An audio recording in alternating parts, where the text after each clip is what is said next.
Bonjour à tous, c'est parti pour le tour d'Europe de la presse. Ce mardi 3 mars 2015, on zoome d'abord sur la France. L'équipe parle de Saint-Etienne. Ce soir, les Verts vont affronter Boulogne-sur-Mer en quart de finale de la Coupe de France. Cette formation évolue, on le rappelle, en national.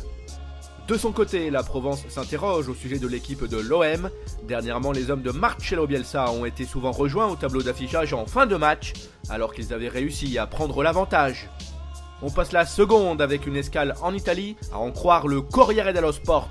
L'attaquant Mauro Icardi devrait prolonger son contrat à l'Inter Milan. L'Argentin aurait trouvé un accord avec le président Eric Thohir.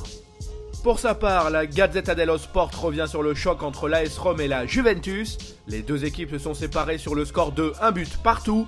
Les Bianconeri ont donc toujours 9 longueurs d'avance au classement par rapport aux Giallorossi. Cap vers l'Espagne, Marca met en avant le fait que l'entraîneur du Real Carlo Ancelotti essaie de rebooster ses troupes. Par ailleurs, le coach italien veut comprendre pourquoi ses joueurs ont du mal à être performants d'entrée de jeu lors des rencontres. Sport quant à lui relaye des propos signés Neymar. Le goléador brésilien du Barça veut réaliser le triplé Ligue des Champions, Liga, Coupe du Roi cette saison. On boucle la boucle avec l'Angleterre. The Sun s'intéresse au cas John Terry. Le défenseur central a souligné le fait qu'il est hors de question pour lui de jouer dans un autre club que Chelsea. L'Anglais espère rapidement rempiler jusqu'en juin 2016. Le Daily Express quant à lui met en lumière l'affaire Adam Johnson qui fait jaser de l'autre côté de la Manche.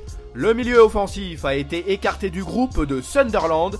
Il est suspecté par les policiers d'avoir eu une relation sexuelle avec une jeune fille de 15 ans.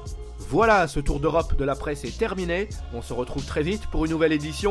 En attendant, vous pouvez consulter en temps réel l'actualité sur le site de Top Mercato, nos applications pour mobile et tablette, de même que nos pages Facebook et Twitter sont aussi à votre disposition.